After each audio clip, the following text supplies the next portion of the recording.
આપણે બનાવીશું પાલકનું શાક. ખરેખર અહીંયા પાલક છે અને આપણે ધોઈ અને પછી સમારવાની. પાલકની અંદર હિમોગ્લોબિન, પોટેશિયમ, મેગ્નેશિયમ, આયર્ન સાથે કેલ્શિયમ અને protein, phosphorus, zinc, oxide, dietary fibre, cellulose fibre પુષ્કળ પ્રમાણમાં છે.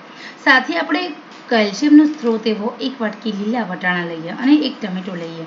અહીંયા આપણે આ પાલકનું શાક વીકમાં 2 વખત ખાવાનું છે.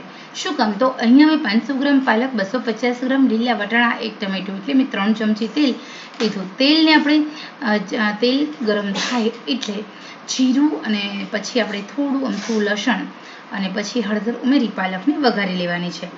એકદમ મીડિયમ આંચે પાલકને વઘારવાની છે. પાલકમાંથી જ્યાં સુધી જે પાલક એકદમ ઓછી ના થાય ત્યાં સુધી. હવે આપણે પાલકની અંદર પાણીનો ભાગ પુષ્કળ પ્રમાણમાં છે, એમાં આપણે લીલા વટાણા ઉમેરી દેવાના છે અને આ પાલકના પાણીમાં જ આપણે લીલા વટાણાને ચડવા દઈશું. તમે ચાહો તો થોડું અમથું પાણી ઉમેરી શકો છો.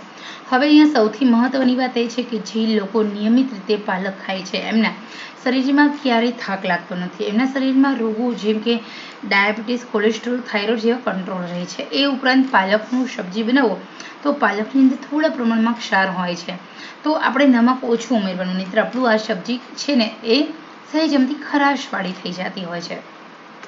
આયર્નની ઉણપ છે, પ્રેગ્નન્ટ લેડી છો, વૃદ્ધ છો તમે, અથવા તો તમારા શરીરમાં કોઈ વિટામિન્સની ઉણપ છે તો તમે વીકમાં 3 થી 4 વખત આ શાક બનાવી શકો છો.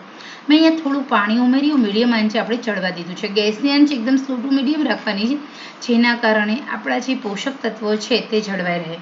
કહેવાય છે કે આપણા આયુર્વેદિક શાસ્ત્રમાં રસોડું એ આપણું આયુર્વેદિક દવાખાનું છે. જો આપણી ઘરના ખાનપાનમાં પૂરતો આહારમાં ધ્યાન રાખીશું તો વ્યક્તિ ક્યારેય બીમાર થતો નથી. તો ચલો હવે આપણે નક્કી કરીએ કે આપણા રસોડામાં જે પણ રસોઈ બને છે તે ટેસ્ટી હશે, સ્વાદિષ્ટ હશે, સાથે સાથે પોષક તત્વવાળી હશે. તો અહીંયા આપણે પાલક ચડી જાય, વટાણા ચડી જાય એટલે સહેજ નમક આપણે પહેલાં ઉમેર્યું હતું, પછી આપણે હળદર પહેલાં ઉમેરી છે, તો લાલ મરચું, ધાણા જીરું અને ગરમ મસાલો ઉમેરી દેવાનો અને હલાવી લેવાનું. અહીંયા તમે જોઈ શકો છો બધા મસાલા છે એકદમ સરસ ચડી જશે. થોડું અમથું પાણીનો ભાગ આપણો બળી જાય એટલે આપણું શાક રેડી. મીડિયમ આંચે ઓછામાં ઓછું 5 મિનિટ એટલે કે વિધિન 5 મિનિટમાં તમારું શાક રેડી થઈ જાય છે.